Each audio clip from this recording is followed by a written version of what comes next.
With the audio hobby being what it is, it's actually immensely difficult constructing a video such as this in a cohesive manner that will benefit the end user.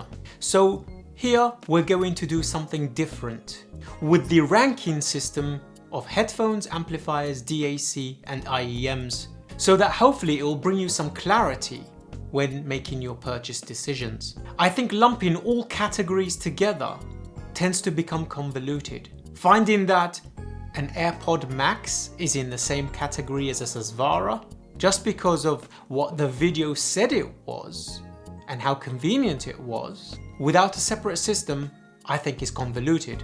So let's discuss.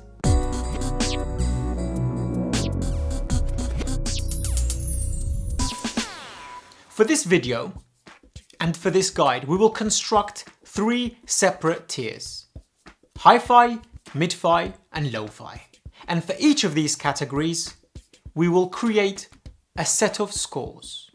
A for superb, B for good, C for average, D, E, F and G, poor, awful, terrible, avoid.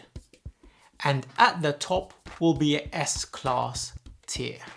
This ranking system has been used by many other reviewers, and seeing as most of you watch a lot of other reviewers, it's best to build a cohesive consistency. So let's take the high tier equipment first, starting with headphones. These are usually in the flagship category of the $1,600 all the way up to the $6,000 region. The mid-fi category being $1,000 down to $500, and the lo-fi stuff being $350 and below.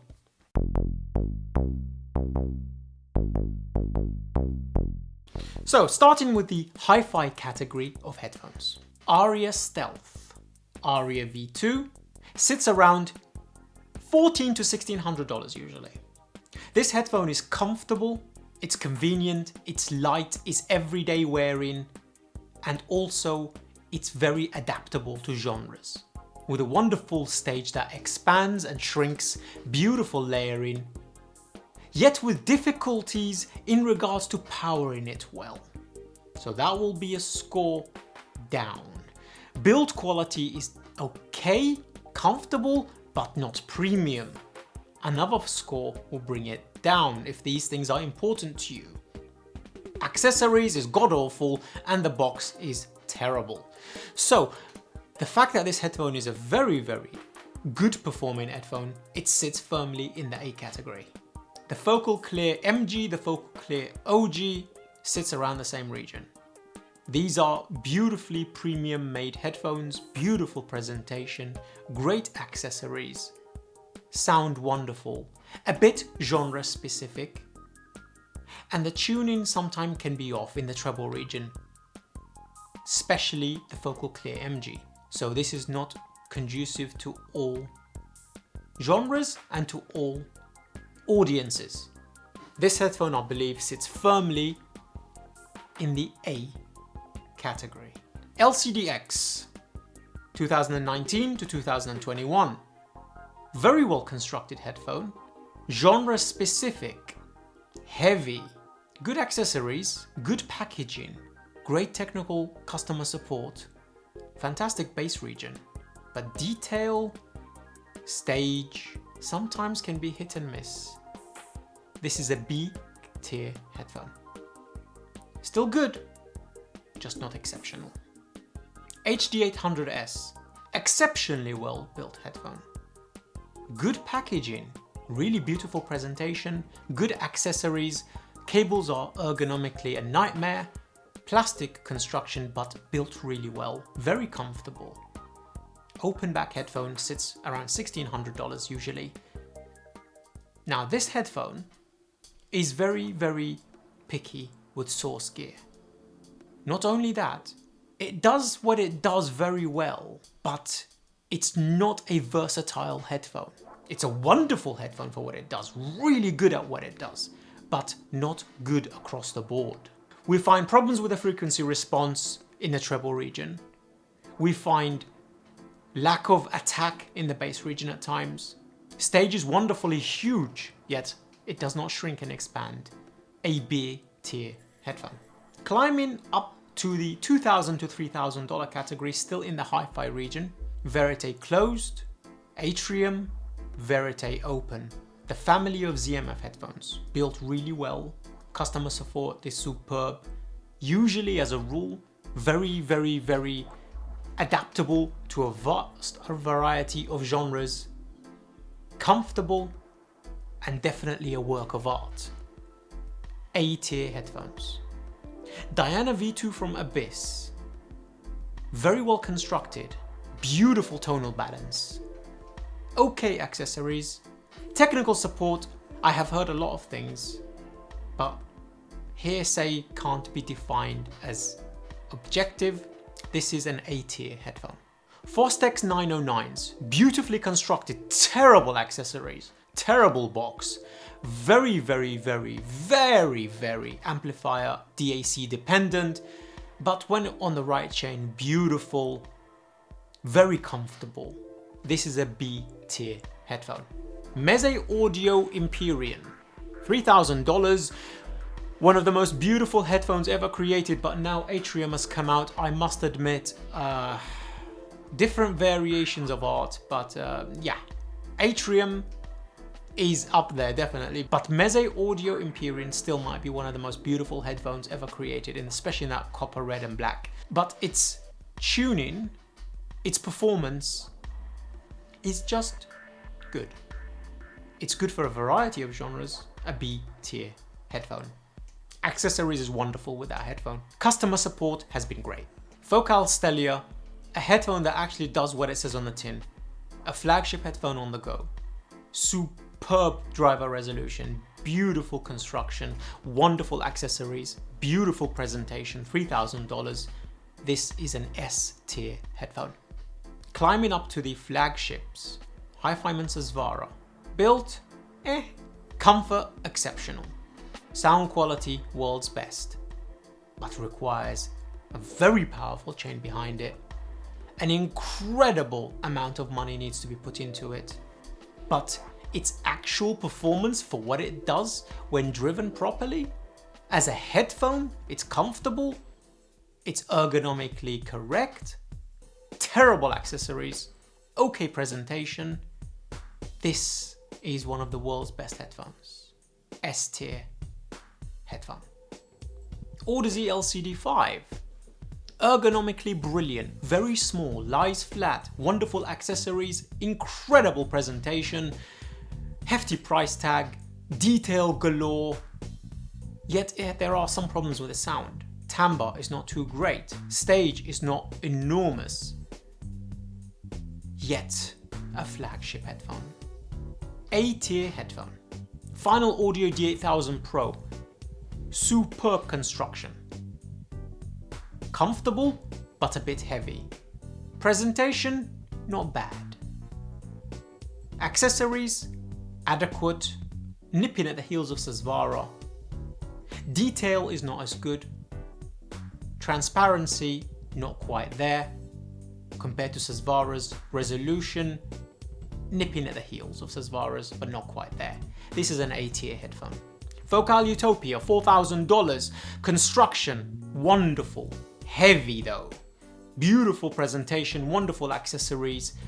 Not a good headphone for all genres, more analytical side of things. I would put this in the A-tier headphone, 100%. CMA Audio Elite, beautiful construction. Very hefty price tag. The same as this brother, the Empyrean. Driver is better, but the price has gone up. Presentation is wonderful as per usual. This is a B tier headphone.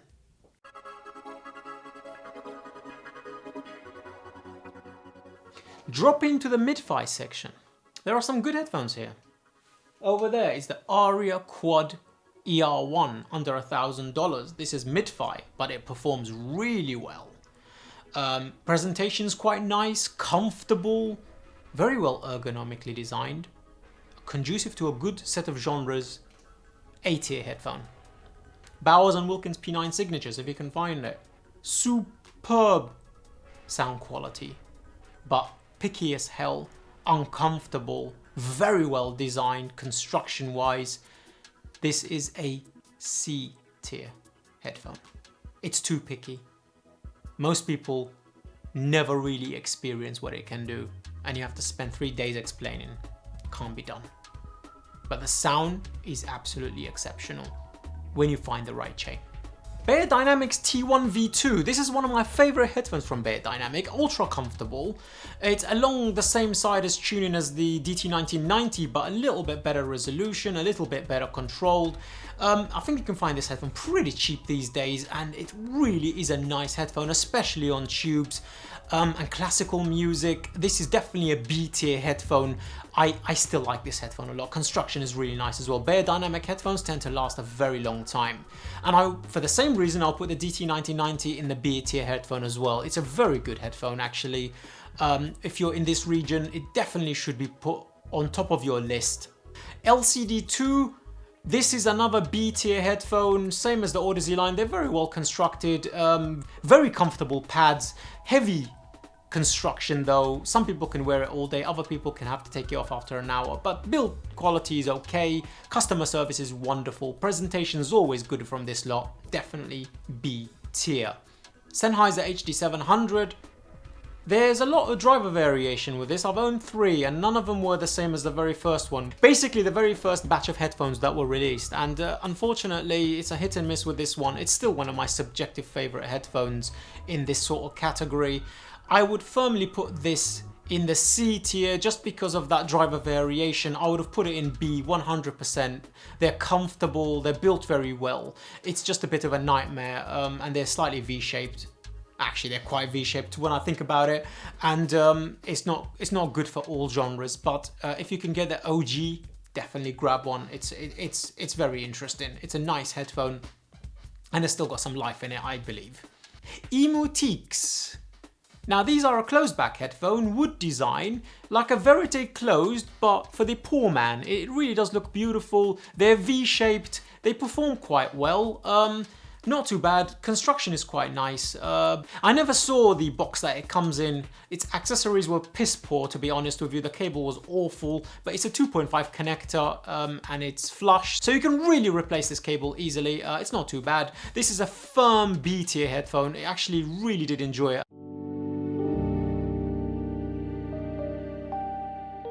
Going to the lower tier headphone category, the AKG K712s, if you can get it. Those are a nice headphone. They're built quite well. They're quite comfortable with that strap.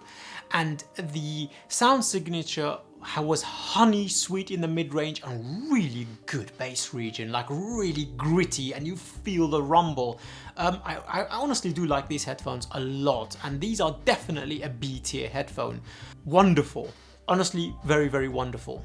The Sennheiser HD650 and the HD600. These two headphones are variations of each other. One is a bit more neutral, one has a little bit better mid-range. I would put these two firmly in the B tier category. They are pretty good. They scale up quite well. They're very comfortable when you loosen up the clamp. And they are a lot of people's favorite headphones. Cable's not bad. A bit of a nightmare with that 2-pin design for third-party cables, but they're not bad. I'll put this in a B tier headphone. They're a good performer, and a lot of people do absolutely love these. I did the review for these. They're not quite out yet. I will put the HD 58Xs in this region as well. They're a B tier headphone. They're adequate. They're definitely a good starter headphone for people. Construction is the same across the board. They're plastic, they're durable, they're good. In this category, the CAS KPH30i and KPH40 using the Grado Pad mod. This is a $50 headphone. This is a S tier headphone in this category.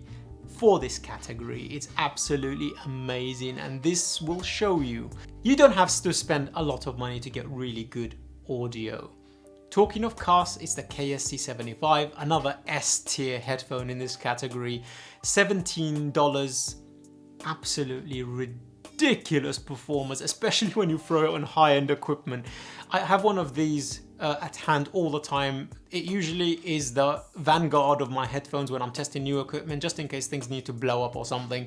It's best to test with that kind of headphone. And honestly, I actually do wear it a lot as well, just when listening to podcasts and things. But the tuning, what it does for that price is kind of surprising. It honestly, truly is. This brings us to the end of the first episode in this series. The next one will be for IEMs, so subscribe, press the notification icon if you're interested in that, and if you've got any questions, please put it down below and I will answer them as soon as I can. We will take each category of equipment in the same manner in this series. And before we leave, I would like to extend a massive thank you to our Patreon members. You guys are legends. I will see you next time. Peace.